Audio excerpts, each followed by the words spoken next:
챕터 1 상견례장에서 마주친 과거. 오정희는 거울 앞에 오래 서 있었다. 낡은 옷장 깊숙이 넣어 두었던 남색 재킷을 꺼내 입었지만 어깨선은 조금 닳아 있었고 소매 끝에는 세월의 흔적이 남아 있었다. 그래도 오늘만큼은 초라해 보이고 싶지 않았다. 아들 민재의 상견례 날이었다. 정희는 서울 외곽의 작은 시장 골목에서 반찬 가게를 했다. 새벽 4시면 일어나 나물을 무치고 생선을 굽고 김치를 담갔다.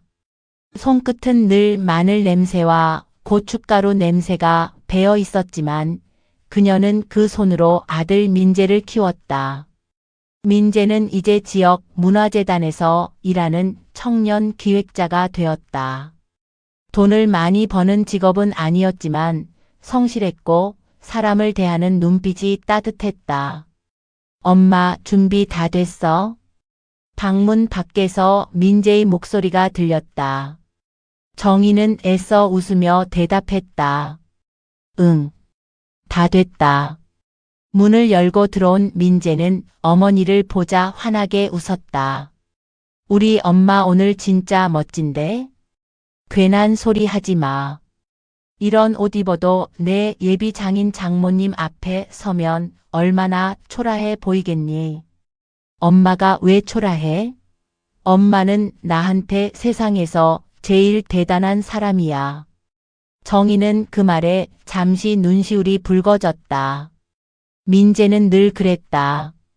아무것도 없는 자신의 삶을 부끄럽지 않게 만들어주는 아들이었다. 예비 며느리 유나는 라디오 방송국의 다큐멘터리 작가였다. 말투는 차분했고 웃을 때는 눈꼬리가 부드럽게 내려갔다. 처음 정희를 만났을 때도 유나는 두 손으로 정희의 손을 꼭 잡으며 말했다. 어머님, 민재 씨가 왜 좋은 사람인지 알 것 같아요.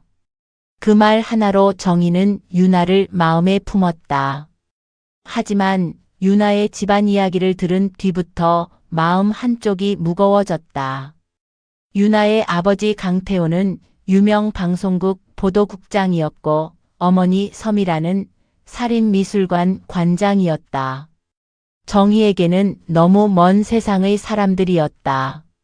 상견례 장소는 강남의 고급 중식당이었다. 붉은 원목문과 은은한 조명, 벽에 걸린 산수화, 말없이 움직이는 직원들까지 모든 것이 낯설었다. 정희는 손가락을 자꾸만 꼼지락거렸다. 엄마, 긴장하지 마. 민재가 낮게 말했다. 그때 룸 문이 열리고 유나가 들어왔다. 어머님. 유나는 반갑게 다가와 정희의 팔을 잡았다. 오시느라 힘드셨죠? 오늘 정말 고우세요. 정희는 그 말에 조금 안심했다. 유나 뒤로 두 사람이 들어왔다. 단정한 회색 정장을 입은 남자, 그리고 진주 목걸이를 한 우아한 여성이었다. 유나가 밝은 목소리로 말했다. 아빠, 엄마. 이쪽이 민재 씨 어머니세요. 남자가 고개를 들었다. 그 순간 정희의 숨이 멎었다. 강태호. 수십 년 전 정희가 가장 사랑했고 가장 아프게 떠나야 했던 사람. 한때 같은 지방신문사에서 밤을 새워 기사를 쓰고 세상을 바꾸자며 뜨겁게 웃던 사람. 그리고 정희가 배신자가 되어 등져야 했던 사람. 태호 역시 정희를 알아보았다. 그의 얼굴에서 피가 빠져나갔다. 눈동자가 흔들렸고 입술이 굳었다. 당신이. 정희는 아무 말도 하지 못했다. 유나는 이상한 분위기를 느끼고 조심스럽게 물었다. 아빠, 왜 그러세요? 태호는 대답하지 않았다. 대신 정희를 똑바로 바라보았다. 그의 눈빛에는 놀람보다 분노가 더 컸다. 오정희. 이름이 불린 순간 정희는 오래된 죄인이 된 듯 고개를 숙였다. 민재가 놀라 어머니를 바라보았다. 엄마, 아는 분이세요? 태호는 차갑게 웃었다. 아는 정도가 아니지. 내 인생을 망가뜨린 사람이니까. 룸 안의 공기가 얼어붙었다. 유나는 아버지의 말에 얼굴이 하얗게 질렸고 미라는 당황한 듯 남편의 팔을 붙잡았다. 여보, 무슨 말이에요? 그러나 태호는 이미 감정을 억누르지 못하고 있었다. 이 결혼은 안 됩니다. 아버님, 민재가 자리에서 일어났다. 태호는 민재를 보지도 않았다. 내 딸을 이 집안과 엮을 수 없습니다. 특히 저 여자와는 절대. 정희는 입술을 깨물었다. 말해야 했다. 아니라고, 그때의 일은 당신이 아는 것과 다르다고. 하지만 수십 년 동안 가슴속에 묻어둔 진실은 쉽게 입 밖으로 나오지 않았다. 태호는 테이블 위에 놓인 찻잔을 집어들었다. 미란이 놀라 손을 뻗었지만 늦었다. 찻잔 속 차가 정희의 재킷 위로 쏟아졌다. 아빠. 유나의 비명이 룸 안을 갈랐다. 정희는 차가운 차가 옷을 적시는 감각보다 태호의 눈빛이 더 아팠다. 그 눈빛은 그녀를 완전히 배신자로 보고 있었다. 민재가 어머니 앞을 막아섰다. 지금 뭐 하시는 겁니까? 태호는 낮게 말했다. 내 어머니에게 물어봐라. 과거에 무슨 짓을 했는지. 그 말을 남기고 태호는 미란과 유나를 데리고 룸을 나갔다.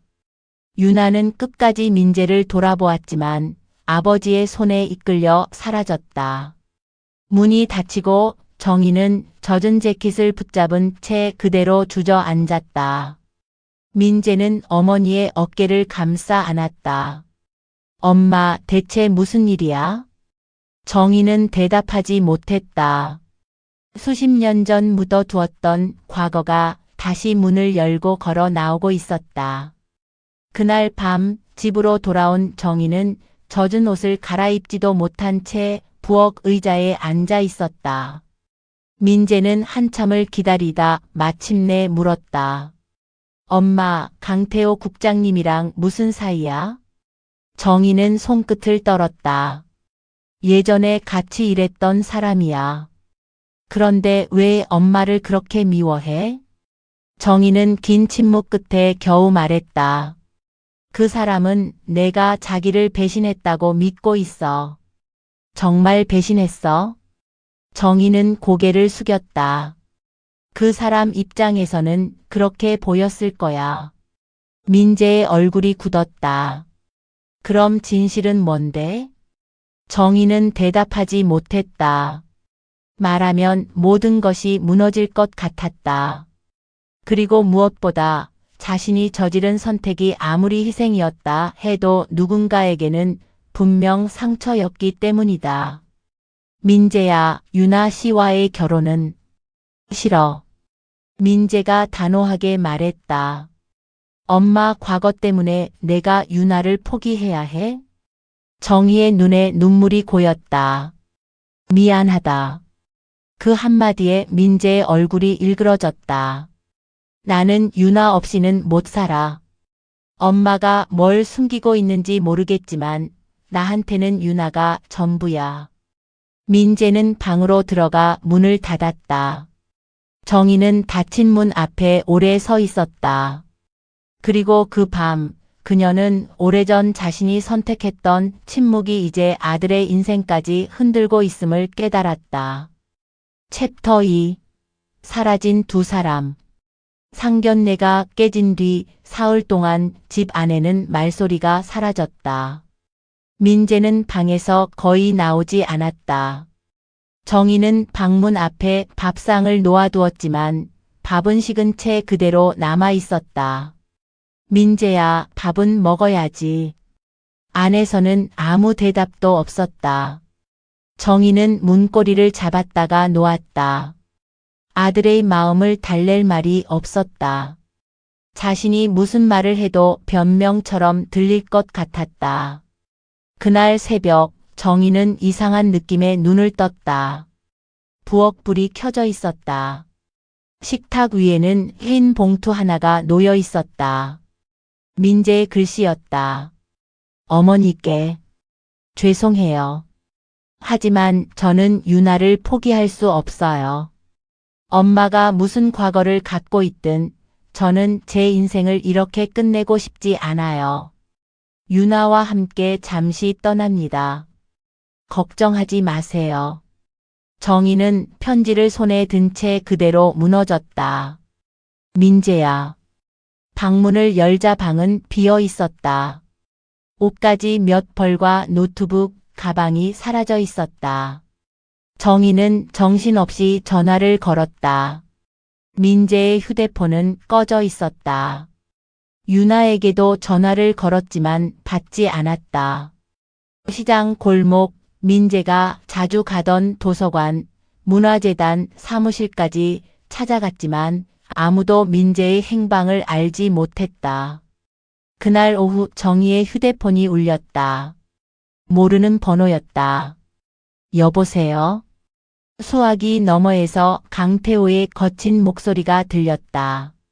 오정희, 당신 아들이 내 딸을 데리고 사라졌어. 정희는 숨이 막혔다. 저도 찾고 있어요. 당신은 예전이나 지금이나 똑같군. 사람 인생을 망치는 데는 아주 재주가 있어. 정희는 눈을 감았다. 그 말은 칼처럼 가슴에 박혔다. 죄송합니다. 죄송하다는 말로 끝날 일이 아니야. 내 딸에게 무슨 일이라도 생기면 당신과 당신 아들 절대 용서 안 해. 전화는 그대로 끊겼다. 정희는 한동안 휴대폰을 든 채 서 있었다. 태호의 분노는 이해할 수 있었다. 하지만 민재와 유나는 잘못이 없었다. 그 아이들은 단지 사랑했을 뿐이었다. 그날 밤 태호의 집도 지옥 같기는 마찬가지였다. 유나의 방은 텅 비어 있었다. 책상 위에는 짧은 편지가 놓여 있었다. 아빠, 엄마. 죄송해요. 하지만 저는 민재 씨와 헤어질 수 없어요. 아빠가 왜 그렇게 화를 냈는지 모르겠지만 제가 사랑하는 사람의 어머니에게 그렇게 하는 건 너무 힘들었어요. 며칠만 시간을 주세요. 태호는 편지를 구겨 쥐었다. 그 여자가 끝까지 미라는 남편을 바라보았다. 여보, 정말 정희 씨와 무슨 일이 있었던 거예요? 태호는 대답하지 않았다. 당신이 그렇게까지 무너지는 모습 처음 봤어요. 그냥 옛 직장 동료는 아니잖아요. 태호는 창밖을 바라보았다. 오래된 기억이 떠올랐다. 지방의 작은 신문사, 낡은 책상, 밤새 돌아가던 프린터 소리, 그리고 오정희. 정희는 누구보다 용감한 기자였다.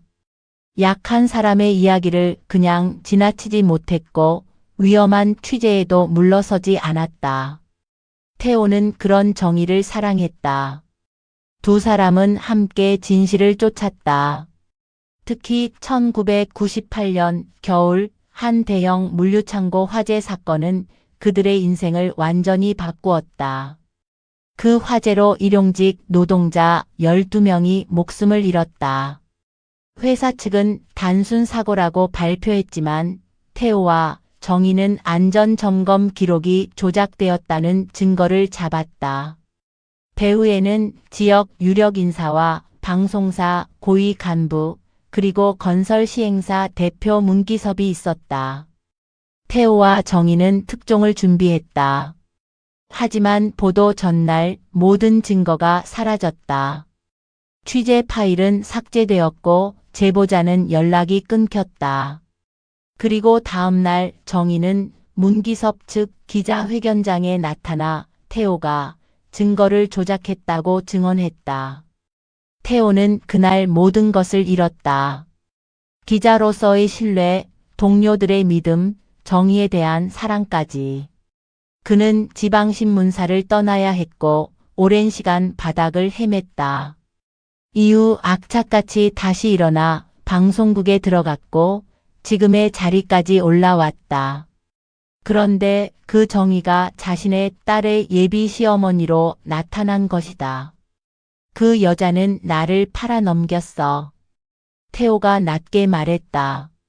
미라는 남편의 손을 잡았다. 하지만 그게 전부인지 확인해 봤어요. 태호는 날카롭게 돌아보았다. 무슨 뜻이야? 당신이 본 것, 당신이 들은 것이 정말 전부였냐고요. 태호는 대답하지 못했다. 수십 년 동안 그는 정의를 원망했다. 너무 오래 원망해서 이제 와서 다른 가능성을 생각하는 것조차 두려웠다. 다음 날 밤 정의에게 병원에서 전화가 왔다. 한민재 씨 보호자 되십니까? 정의는 심장이 내려앉았다. 네, 제가 엄마입니다. 여기는 충북 제천 성모병원입니다. 민재 씨가 사고로 응급실에 들어왔습니다. 정의는 정신없이 택시를 잡아탔다. 병원에 도착했을 때 민재는 산소 마스크를 쓴 채 누워 있었다. 의사는 폐교 건물에서 난 난방기 화재로 연기를 많이 마셨다고 했다. 생명에는 지장이 없지만 당분간 경과를 지켜봐야 한다고 했다. 함께 있던 여성분도 옆 병실에 계십니다. 정의는 고개를 돌렸다. 유나 씨도요? 그 순간 복도 끝에서 강태호가 달려오는 모습이 보였다. 그는 정의를 발견하자마자 얼굴이 일그러졌다. 당신 아들 때문에 내 딸이 죽을 뻔했어. 태호는 정의의 멱살을 잡았다. 병원 복도 사람들이 놀라 쳐다보았다. 예전에도 그러더니 이번에도 내 인생을 망치려는 거야? 정의는 저항하지 못했다. 미안해요. 정말 미안해요. 그때 미란이 달려와 태호를 붙잡았다. 그만해요. 여기는 병원이에요. 그리고 유나가 민재 씨와 함께 간 건 자기 선택이에요. 왜 모든 걸 정의 씨 탓으로 돌려요? 태호의 손이 천천히 풀렸다. 정의는 벽에 기대 숨을 몰아쉬었다. 미라는 정의를 바라보았다. 그녀의 눈에는 분노보다 슬픔이 먼저 보였다. 그리고 그 순간 미라는 깨달았다. 이 이야기에는 아직 드러나지 않은 진실이 있다는 것을. 챕터 3. 오래된 뉴스의 진실. 그날 밤 병원은 조용했다. 민재와 유나는 아직 깨어나지 못했고 양가 부모는 각자의 병실 앞에서 뜬 눈으로 밤을 보냈다. 새벽녘 미라는 병원 1층 카페로 태호를 데리고 갔다. 태호는 피곤한 얼굴로 커피잔을 내려다보고 있었다. 여보. 미란이 조용히 말했다. 이제는 말해야 해요. 당신이 정희 씨를 왜 그렇게 미워하는지, 그리고 정말 그 미움이 맞는 건지. 태호는 한숨을 쉬었다. 당신은 몰라. 그 여자가 나한테 무슨 짓을 했는지. 모르니까 알고 싶어요. 하지만 더 중요한 건 우리 유나와 민재 씨가 다쳤다는 거예요. 어른들의 과거가 아이들을 여기까지 몰고 왔어요. 태호는 아무 말도 하지 않았다. 잠시 뒤 카페 입구로 정희가 들어왔다. 미란이 미리 연락해 부른 것이었다. 정희는 태호를 보자 멈칫했다. 앉으세요. 미란이 말했다. 정희는 조심스럽게 자리에 앉았다. 태호는 그녀를 보지 않았다. 미라는 두 사람을 번갈아 본 뒤 자리에서 일어났다. 두 분이 직접 이야기하세요. 더 늦기 전에요. 미란이 나가고 카페에는 긴 침묵이 내려앉았다. 정희는 커피잔을 붙잡은 손이 떨렸다. 태호가 먼저 입을 열었다. 왜 그랬어? 정희는 고개를 들었다. 왜 나를 배신했어? 그 질문은 수십 년 동안 정희의 마음속에서도 반복되던 말이었다. 그녀는 천천히 숨을 들이마셨다. 나는 당신을 배신한 게 아니었어. 태호가 차갑게 웃었다. 내 눈앞에서 기자회견을 했잖아. 내가 증거를 조작했다고 말했잖아. 그렇게 말할 수밖에 없었어. 왜? 정희의 눈에 눈물이 고였다. 당신을 살리려고. 태호의 얼굴이 굳었다. 정희는 오래 묻어둔 이야기를 꺼냈다. 화재 사건 보도 전날 밤 정희는 낯선 남자들에게 끌려갔다. 그들은 태호가 준비한 취재 파일, 제보자 명단, 녹취 자료까지 모두 갖고 있었다. 그리고 그녀에게 사진 몇 장을 보여주었다. 태호가 취재 중 만났던 내부 고발자의 가족 사진이었다. 그 사람들은 말했어. 기사가 나가면 제보자 가족부터 무사하지 못할 거라고. 그리고 당신도 사고를 당하게 될 거라고. 태호의 눈동자가 흔들렸다. 왜 나한테 말하지 않았어? 말할 수 없었어. 당신은 절대 물러서지 않았을 테니까. 정희는 손등으로 눈물을 닦았다. 그들은 나한테 선택하라고 했어. 당신이 조작한 것으로 만들면 모두 살려주겠다고. 대신 나는 기자로서 끝나는 거였어. 그래서 나를 버렸다고? 응. 나는 당신이 살아있기만 하면 된다고 생각했어. 태호는 말을 잃었다. 정희는 계속했다. 기자회견이 끝나고 나는 바로 떠났어. 당신을 볼 자신이 없었어. 그 후로 몇 번이나 연락하려고 했지만 못했어. 당신 인생을 망쳤다는 죄책감 때문에. 태호는 양손으로 얼굴을 감쌌다. 기억이 뒤집히고 있었다. 자신이 배신이라고 믿었던 장면 뒤에 전혀 다른 진실이 숨어 있었다. 그럼 문기섭은? 나중에 알았어. 그 사람이 모든 일을 꾸몄다는 걸. 방송사 간부들과 시행사, 지역 정치인들이 다 연결돼 있었어. 그리고 그들이 당신을 무너뜨리려고 나를 이용한 거야. 왜 이제 와서 말해? 정희는 고개를 숙였다. 민재 때문이야. 나 하나 미움받는 건 견딜 수 있었어. 그런데 내 침묵 때문에 아이들이 다쳤어. 더는 숨기면 안 된다고 생각했어. 태호는 아무 말도 하지 못했다. 수십 년의 분노가 한순간에 무너지는 것은 아니었다. 그러나 그 분노 아래 있던 상처가 다른 모양으로 드러났다. 그는 정희를 미워하며 살아왔지만 사실은 그녀를 잃은 날부터 한 번도 자유롭지 못했다. 나는 태호의 목소리가 떨렸다. 나는 네가 나를 버렸다고 생각했어. 내가 무능해서 네가 더 큰 세상으로 가 버린 거라고. 정희는 고개를 저었다. 아니야. 나는 당신을 떠난 날부터 단 하루도 편한 적이 없었어. 두 사람은 한참을 말없이 울었다. 미움으로 버텨온 세월과 죄책감으로 견뎌온 세월이 카페 한가운데서 조용히 무너졌다. 잠시 뒤 태호가 낮게 말했다. 어제 병원에서 당신에게 한 짓 미안해. 정희는 고개를 저었다. 나도 미안해. 그때 당신 곁에 있어주지 못해서. 민재는?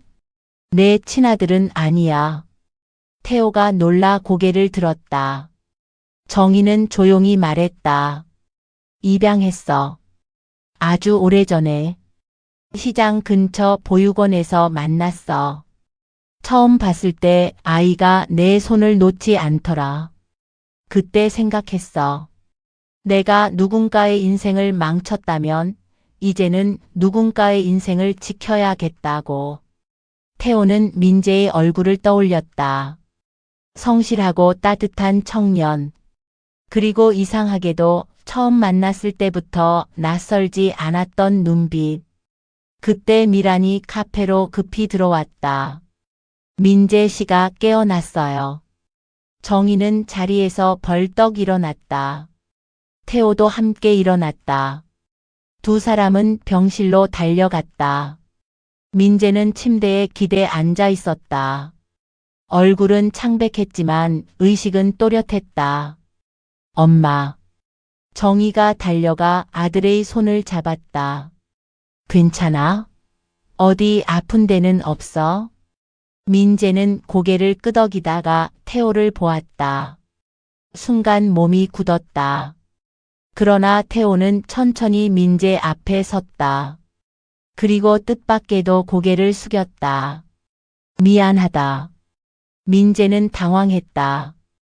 국장님, 내 어머니에게도 너에게도 내가 너무 큰 상처를 줬다. 태호는 힘겹게 말을 이었다. 너희 결혼 내가 반대할 자격 없다. 유나와 서로 진심이라면 내가 허락하마. 민재의 눈에 눈물이 고였다. 정말입니까? 태호는 고개를 끄덕였다. 그때 옆 병실에서도 유나가 깨어났다는 연락이 왔다. 민재는 아직 몸을 제대로 움직일 수 없었지만 휠체어를 타고 유나의 병실로 갔다. 유나는 민재를 보자마자 울음을 터뜨렸다. 민재 씨. 민재는 유나의 손을 잡았다. 우리 허락 받았어. 유나는 믿기지 않는다는 듯 부모를 바라보았다. 미라는 미소를 지었고 태호는 조용히 고개를 끄덕였다. 민재는 침대 옆에서 유나의 손을 꼭 잡았다. 유나야. 제대로 된 반지도 없고 멋진 장소도 아니지만 지금 말하고 싶어. 나랑 결혼해 줄래? 유나는 눈물을 흘리며 웃었다. 네, 할게요. 병실 안에 있던 사람들은 모두 조용히 웃었다. 오래된 상처가 완전히 아문 것은 아니었지만 적어도 아이들의 사랑을 막고 있던 문은 열리고 있었다. 챕터 4. 잃어버린 약속.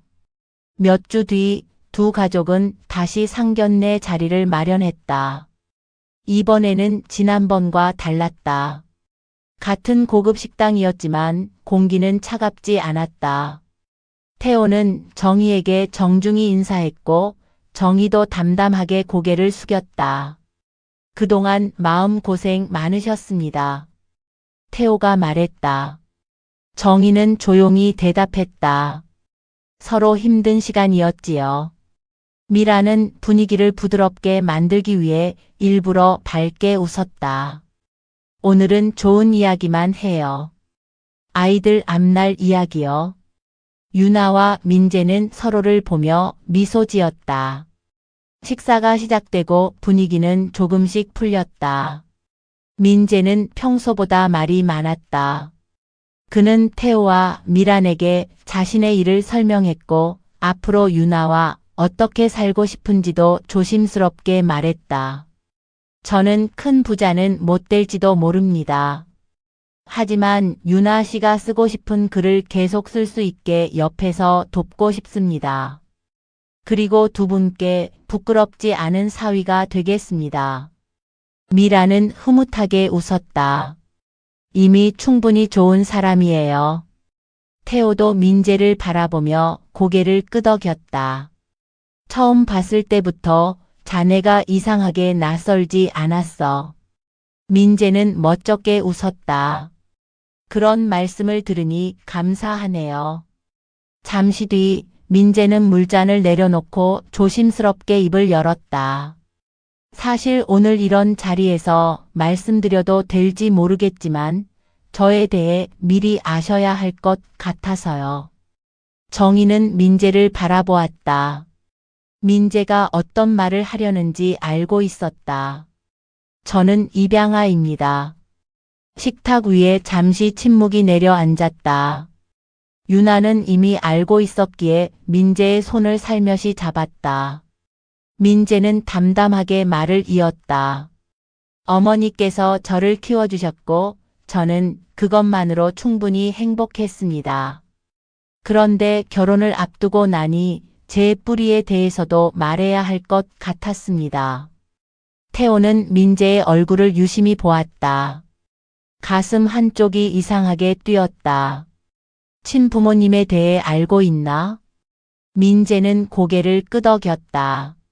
많이는 모릅니다. 보육원 기록에 따르면 친어머니는 제가 태어나고 얼마 지나지 않아 병으로 돌아가셨고 친아버지는 몇 년 뒤 사고로 돌아가셨다고 들었습니다. 태호의 손이 멈췄다. 민재는 계속했다. 아버지 이름은 한도윤입니다. 그 순간 태호의 얼굴이 하얗게 변했다. 숟가락이 손에서 떨어져 작은 소리를 냈다. 뭐라고? 민재가 놀라 물었다. 왜 그러세요? 태호는 떨리는 목소리로 다시 물었다. 친아버지 이름이 한도윤이라고 했나? 네. 태호는 숨을 제대로 쉬지 못했다. 미란이 급히 남편의 팔을 잡았다. 여보 괜찮아요? 태호는 대답하지 못했다. 그의 눈앞에 오래전 기억이 밀려왔다. 1999년 겨울 태호는 모든 것을 잃고 서울 변두리 고시원에서 살고 있었다. 기자로서의 신뢰를 잃고 정의를 잃고 세상에 대한 믿음도 잃었다. 그는 매일 술에 취해 살았다. 그러던 어느 날 그의 방 문을 두드린 사람이 있었다. 강태호 기자님 맞으십니까? 문 앞에는 한 남자가 서 있었다. 이름은 한도윤. 독립 라디오 방송을 운영하던 프로듀서였다. 그는 태호에게 말했다. 당신이 조작 기자가 아니라는 걸 압니다. 태호는 믿지 않았다. 그러나 도윤은 태호가 잃어버린 취재 파일 일부를 가지고 있었다.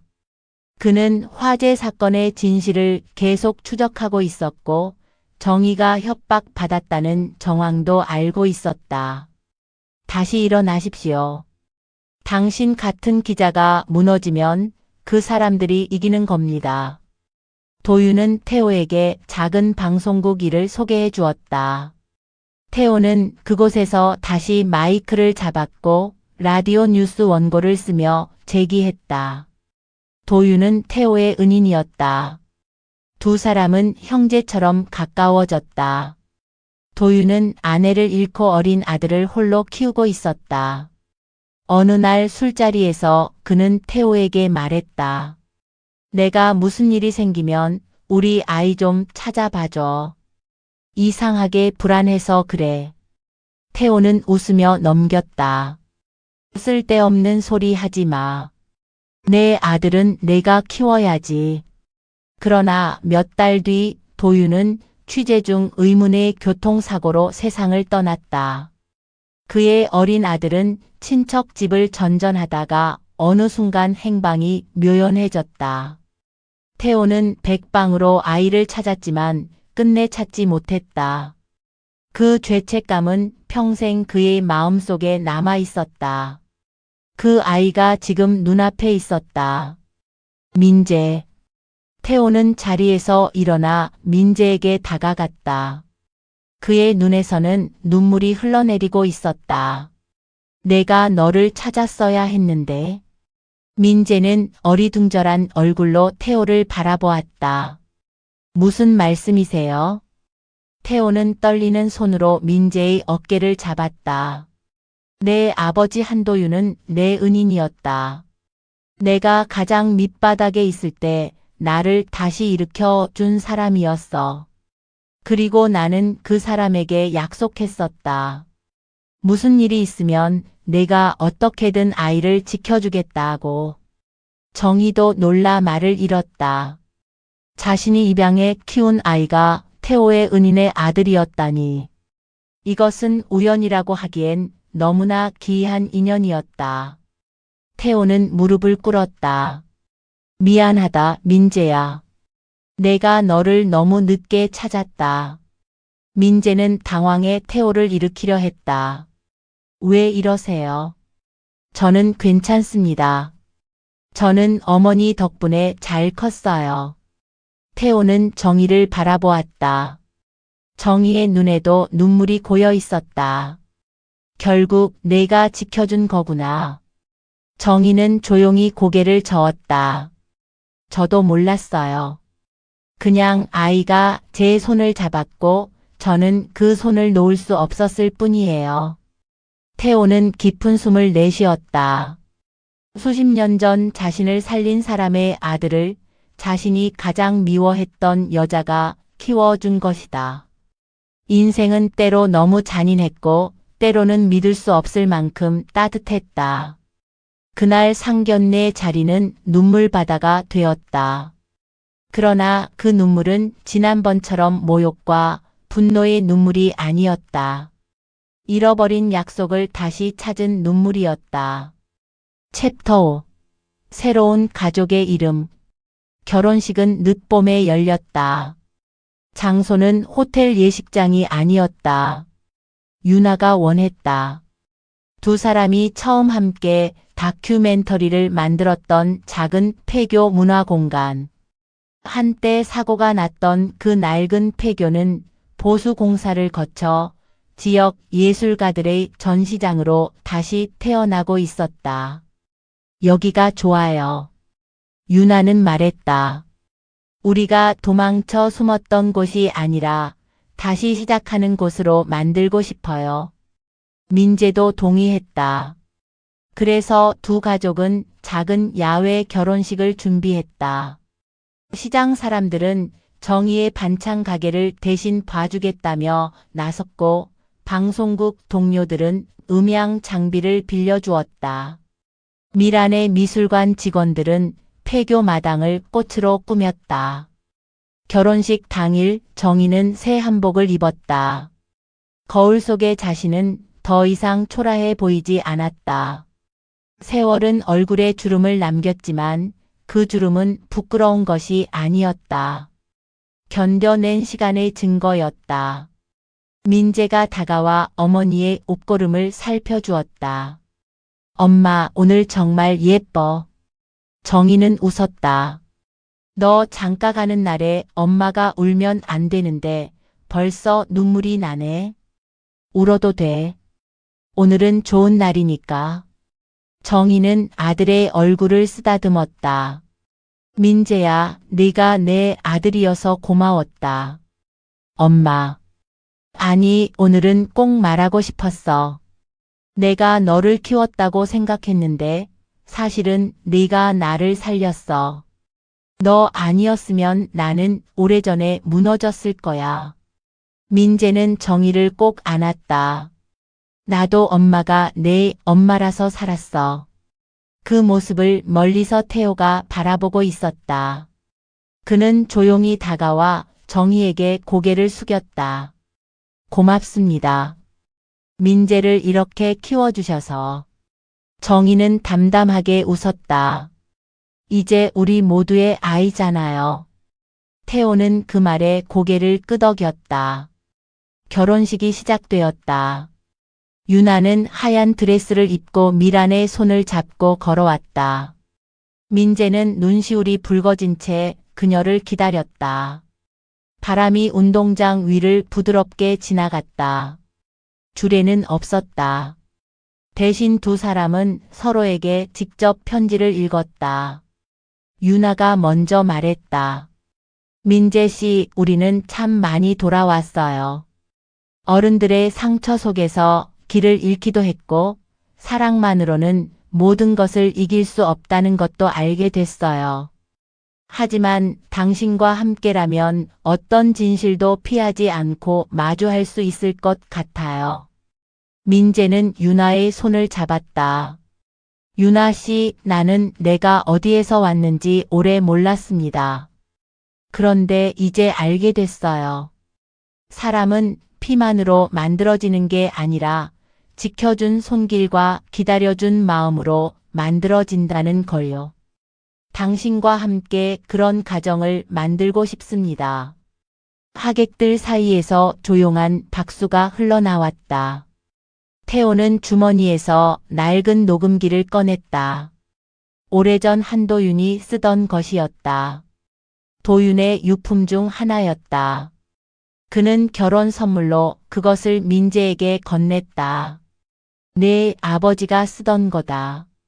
언젠가 너에게 주고 싶었는데 너무 늦었다. 민재는 떨리는 손으로 녹음기를 받았다. 감사합니다. 태호는 덧붙였다. 그리고 내가 만들고 있는 탐사보도 다큐가 있다. 오래된 물류창고 화재 사건에 관한 거야.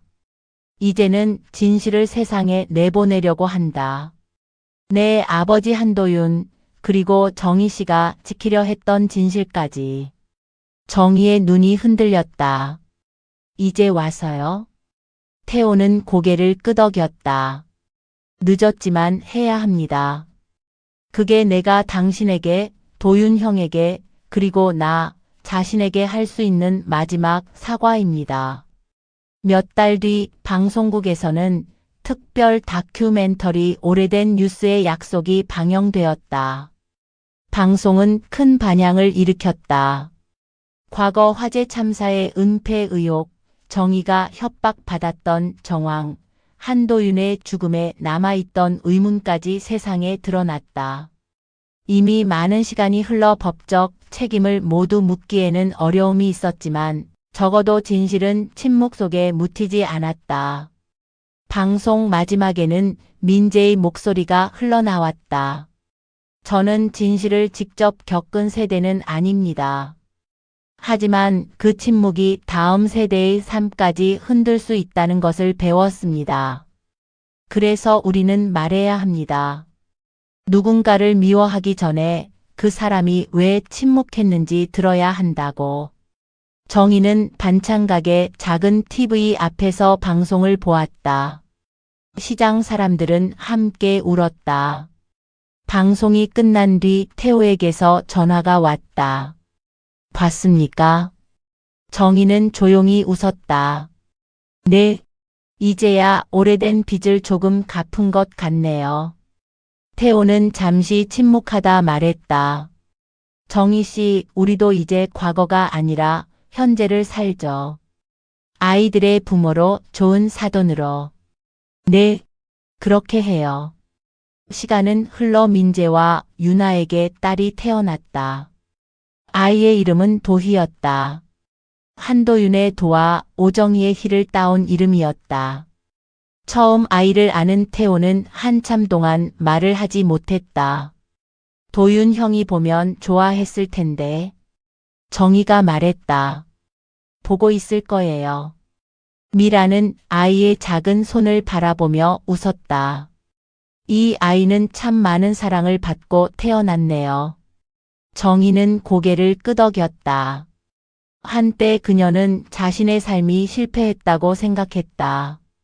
사랑하는 사람을 떠났고 진실을 말하지 못했고 가난 속에서 혼자 늙어갔다고 생각했다.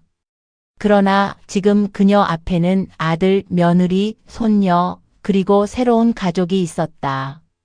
어느 저녁 정희의 반찬 가게 앞에 태호와 미란이 찾아왔다. 태호는 어색하게 앞치마를 들었다. 오늘은 제가 도와드리겠습니다. 정희가 웃었다. 보도국장이 멸치볶음도 할 줄 아세요? 배우면 되죠. 이제 사돈인데. 미란도 소매를 걷었다. 저는 포장 맡을게요. 가게 안에는 웃음소리가 가득 찼다.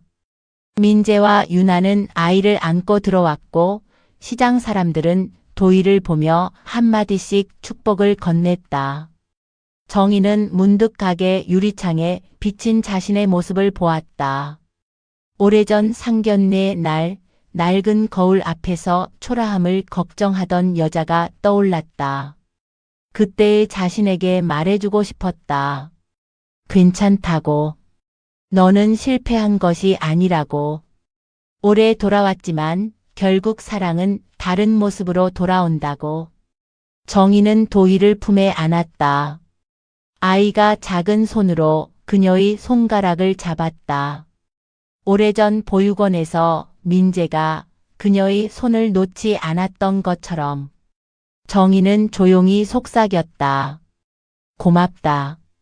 우리에게 다시 시작할 시간을 줘서. 창밖으로 저녁 햇살이 시장 골목을 물들이고 있었다. 오래된 상처 위로 따뜻한 빛이 내려앉았다. 이제 그들에게 과거는 더 이상 감춰야 할 비밀이 아니었다. 서로를 이해하게 만든 긴 길이었고 새로운 가족을 만나게 한 운명이었다. 그리고 그날 이후 정희의 반찬 가게 문 앞에는 작은 손글씨 간판 하나가 더 걸렸다. 오늘의 반찬, 오늘의 가족. 그 문장을 볼 때마다 사람들은 웃었다. 정희도 웃었다. 이제 그녀는 알았다. 가족은 처음부터 정해지는 것이 아니라 서로의 상처를 알고도 곁에 남기로 선택한 사람들로 만들어진다는 것을.